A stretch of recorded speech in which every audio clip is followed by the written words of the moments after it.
అవ్వబడ్డావు. నీకు ఈశ్వరుడు ఎప్పుడు ఏమిచ్చాడో దానికి తృప్తి పడు. ఆ తృప్తికి కారణం ఉండక్కర్లేదు. ఆకలి సరిగ్గా లేదని వేల రూపాయల మందులు వేసుకుని ఏడుస్తున్న వాళ్ళు కోట్ల మంది ఉన్నారు. వేల పట్టున ఆకలి వేస్తోంది సంతోషించు. దాహం వేస్తే మంచినీళ్ళు లోపలికి వెళ్ళక మధ్యలో కన్నం పెట్టి గొట్టం పెడితే ముక్కులోంచి పోసుకునే వాళ్ళు ఉన్నారు. గుడుక్కు నీళ్లు తాగితే లోపలికి పెడితేనే సంతోషించు. రాత్రి తిని పడుకుంటే పొద్దునికి కడుపులో పోట్లు వచ్చి జీర్ణం అంతా ఏడుస్తున్న వాళ్ళు 1,00,000 మంది ఉన్నారు. తిన్నది గుండ్రాయి అయినా సరే తెల్లారేపటికి జీర్ణం అయిపోతుంది సంతోషించు. పడుకుంటే నిద్ర పట్టక చారుడు మాత్రం వేసుకుని పడుకుంటున్న వాళ్ళు ఉన్నారు. తలగడ మీద చెయ్యి ఇలా పడుకుంటే నిద్ర పడుతుంది. పుస్తకం ఉంటే తప్ప మాట్లాడలేని వాళ్ళు ఉన్నారు. వేదిక ఇంటికి వచ్చి మాట్లాడటం మొదలు పెడితే గంగా ప్రవాహంలో వస్తుంది సంతోషించు. ఈశ్వరుడి కారుణ్యం.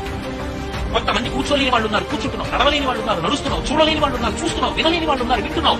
ఈశ్వరుడు నీకు ఇచ్చిన దానికి ప్రతి క్షణం తృప్తితో ఓలలాడిపోవాలి. ఎన్ని మాటలు చెప్తాం. అది మానేసి ఎప్పుడు ఏదో పోయిందాన్ని తలుచుకుని ఏడవడం కాదు. వచ్చేదాన్ని ఊహించుకుని అలా జరిగితే బాగుండని కలువను ఎగరేయడం కాదు. ఇప్పుడు ఇక్కడ నీకు ఈశ్వరుడు వర్తమానంలో ఏమిచ్చాడో దానితో తృప్తిగా ఉండడం అలవాటైతే వాడిని మించిన భాగ్యవంతుడు లేడు.